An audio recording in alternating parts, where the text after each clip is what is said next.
തങ്ങളെക്കുറിച്ച് പുറത്തുവരുന്ന വ്യാജ വാർത്തകൾക്കെതിരെ പ്രതികരിച്ച ടി ഫാമിലിയിലെ ഷെമിയും ഷെഫിയും. കുറച്ച് ദിവസങ്ങളായി ഞങ്ങളുടെ ഡിവോഴ്സിനെ കുറിച്ചാണ് സോഷ്യൽ മീഡിയ മുഴുവൻ സംസാരം.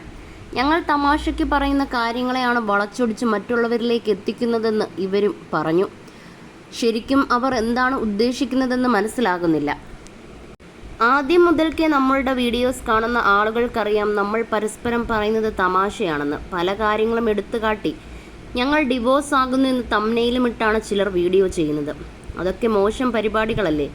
വേറെ ആളുകളുടെ വീഡിയോ എടുത്തിട്ട് കണ്ടന്റ് ആക്കുന്നത് തന്നെ മോശമാണ്. അവനവന് കണ്ടന്റ് ആക്കാനാകുന്നത് ആക്കുക. ഞങ്ങൾ വളരെ തമാശ പറയുന്ന ആളുകളാണ്. ഞാൻ എൻ്റെ ഭാര്യയെ നന്നായി നോക്കുന്നുണ്ട്, ഒരു കാര്യങ്ങളിലും കുറവ് വരുത്തുന്നില്ല. അങ്ങനെ എന്തെങ്കിലും കുറവുകൾ ഉണ്ടെങ്കിൽ അത് ഷെമി എന്നോട് പറയും, ഞാൻ തിരുത്തും. അതിന് പുറത്തുള്ള ആളുകൾ ഇടപെടേണ്ട. ഇത്തരം ന്യൂസ് കണ്ടിട്ട് വീട്ടിലുള്ളവർ തന്നെ എന്താണ് സത്യാവസ്ഥ എന്ന് ചോദിക്കുന്നു. എല്ലാ കുടുംബങ്ങളിലും പ്രശ്നങ്ങൾ ഉണ്ടാകില്ലേ? ചിലർ നിക്കാഹ് കഴിഞ്ഞിട്ട് 3-ാം മാസം ഡിവോഴ്സ് ആകുന്നു.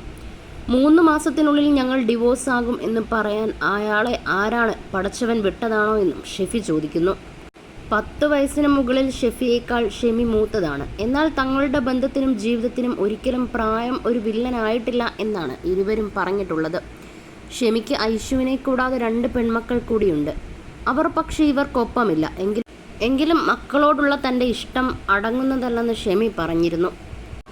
ഡിവോഴ്സായിരുന്ന ആ ഷെമിയെ ഷെഫി ഭാര്യയായി സ്വീകരിക്കുകയായിരുന്നു. ഇരുവർക്കും ഒരു മകളും ജനിച്ചു. കുടുംബത്തിൽ നിന്നും എതിർപ്പുകൾ ഉണ്ടായെങ്കിലും ഇപ്പോൾ ഇവരെ മിക്ക കുടുംബക്കാരും അംഗീകരിച്ചിരിക്കുന്നു. കുറച്ച് ദിവസം മുമ്പേ ഷെമിയെ ഷെഫി കളിയാക്കുന്ന ഒരു വീഡിയോ പുറത്തുവിട്ടു. എന്നാൽ ഇതിനെതിരെയാണ് ചില യൂട്യൂബേഴ്സ് രംഗത്ത് വന്നത്. ഇവർ തമ്മിൽ ഡിവോഴ്സ് ആകുമെന്നും 3 മാസത്തിനുള്ളിൽ വേർപിരിയുമെന്നുമാണ് പ്രമുഖ യൂട്യൂബർ വീഡിയോ ഇട്ടത്. ഇരുവരും തമ്മിൽ പ്രശ്നങ്ങളാണെന്നും ക്യാമറയ്ക്ക് മുമ്പിൽ അഭിനയമെന്നും ആരോപിച്ചുകൊണ്ടും ചിലർ രംഗത്ത് വന്നു. ഇതിനുള്ള മറുപടി നൽകിയാണ് ഇപ്പോൾ ഷെമിയും ഷെഫിയും വന്നിരിക്കുന്നത്.